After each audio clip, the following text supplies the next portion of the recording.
एटार पूर्वानुमान अच्छी तेबे आपण कही रखे जेहेतु तेल रे वर्षा नहीं अन्य जगार कौन सी विशेष वर्षा नहीं हीराकुद तलमुंडरे मध्य एवं हीराकुदर आउ 4टा गेट बंद कराई आगामी समय अधिक गेट बंद करा आम एनालिसिस करिक बंद करूँ से बढ़ू ना जल अधिक जी पशुला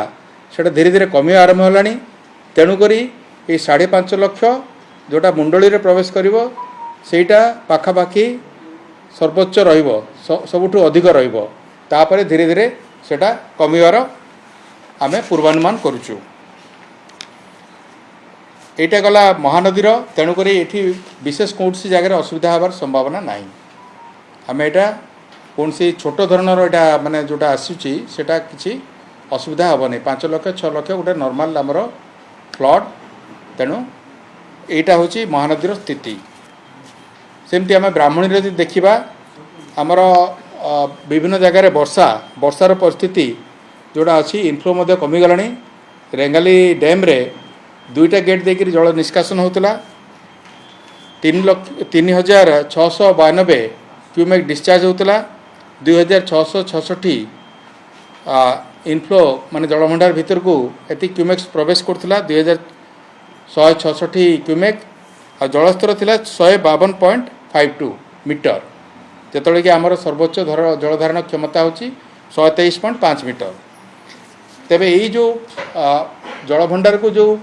पानी प्रवेश करुच्ची जल प्रवेश करुच्ची सेटा जेहेतु कमी गलानी आमे आ गोटे गेट आज बंद करुचु। वर्तमान 2टा गेट चलुला वर्तमान गोटे गेट आमर चलिबो। तो यहाँ मुख्य आमर जोटा 2टा बंध ता बाबद कहली विभिन्न नदी गुड़ाकर जो स्थिति देखा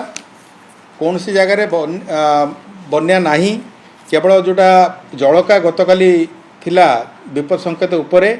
सेटा एबे 10टा बेले ठीक विपद संकेत 6.5 मीटर रे अच्छी आ सेटा तलू खसुची खसवा ट्रेंड रे अच्छी तेणुक नेक्स्ट घंटे 2 घंटा बेलू सेटा मध्य विपदमुक्त हो। आउ अन्य जगार आपड़ जो धरवे ब्राह्मणी बैतरणी बुढ़ाबलंग सुवर्णरेखा ऋषिकुल्या वंशधारा सबु जगार नदी रे जलर स्तर विपद संकेत ठारू यथेष्ट तलरे रही तेणुक कौन सी जगार बन्या परिस्थिति नहीं। आमे जदि जलभंडार स्थिति देखा आमर मेजर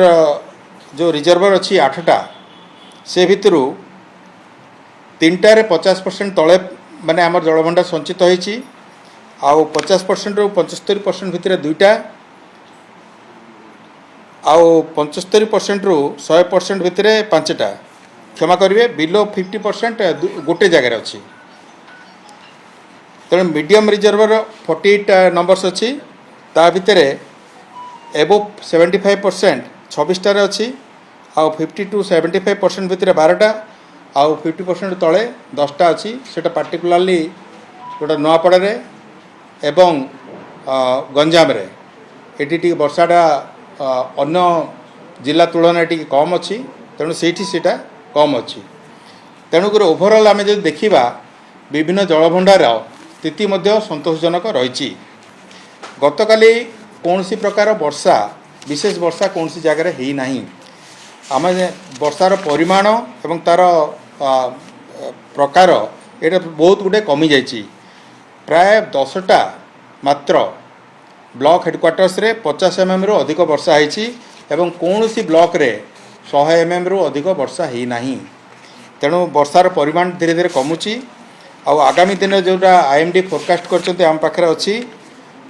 आगामी 7 दिन जाए कौन सी जगार वर्षार पूर्वानुमान करा जाए नहीं। तेणु आमे आशा करुचु जे विभिन्न नदीर स्थिति जोटा अच्छी जोटी भी जलस्तर जी अधिक अच्छी आगामी दिन में ता देहरे व्यापक सुधार आसीबो एवं कौन सी प्रकार असुविधा हेबार आमे संभावना देखुना हूँ।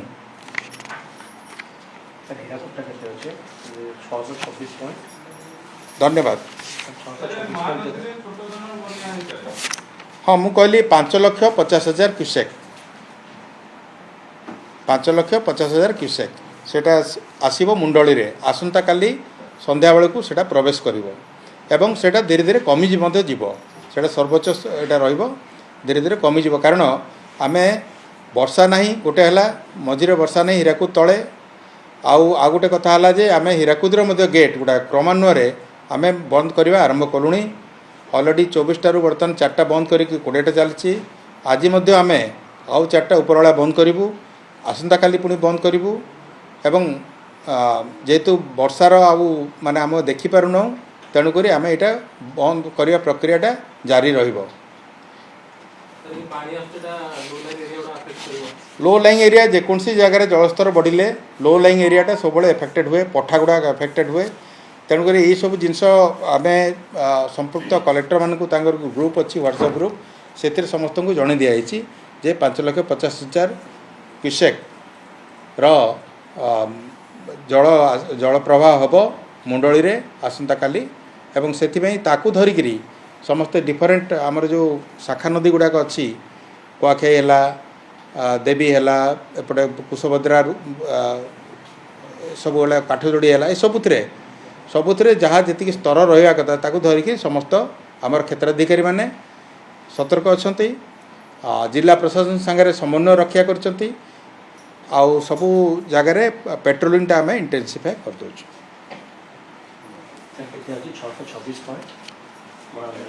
35 10टा बेला आहुरी बदल है ठीक अच्छे थैंक यू।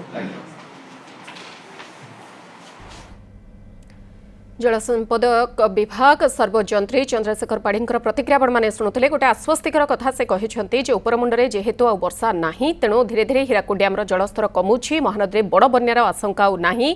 24टी गेट खोला था से 4टी गेट को बंद करा जाइछि वर्तमान 20टी गेट दे जल निष्कासन जारी रही किंतु या भितरे जेतिकी जल आउटफ्लो होइछि बा निष्कासन करा जाइछि आसंता काली सुधा मुंडली रे 5.5 लाख क्यूसेक जल प्रवाहित हेबो तेणु शाखा नदी गुड़िकरे गोटे प्रकार छोट बन्या बा तलिया अंचल गुड़िक द्वारा निश्चित भाव में प्रभावित हेबो एक कथा से कहते स्वाभाविक ये प्रक्रिया जेतेबेले अधिक पानी निष्कासन करा जाई थाए 5 लाख रु अधिक पानी निष्कासन क्यूसेक निष्कासन करा जाई थाए सेतेबेले तलिया अंचल गुड़िक